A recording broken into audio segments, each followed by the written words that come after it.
Je suis tailleur de pierre depuis 2 ans à peu près.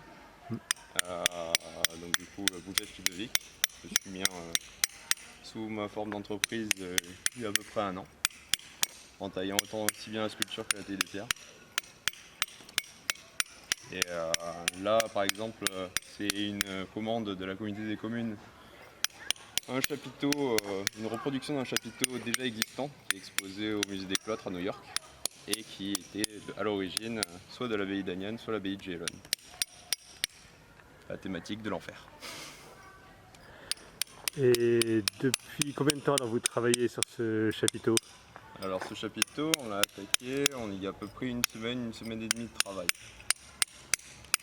Et pour à peu près le terminer, il nous faut à peu près la même chose, une semaine et demie en plus.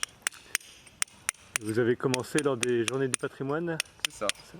On a commencé et puis on a commencé lors des Journées du patrimoine et on a continué à le tailler dans l'abbaye d'Aniane devant les personnes. On avait à peu près une trentaine de personnes qui passaient par jour pour voir où c'en était, certains qui revenaient pour voir l'évolution au fur et à mesure. Alors ce chapiteau, qu'est-ce qu'il représente?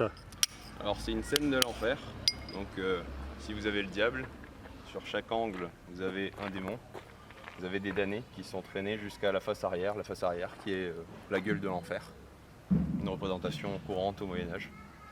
D'accord. Il date de quand, du coup, l'original? L'original est du fin 12e, début 13e.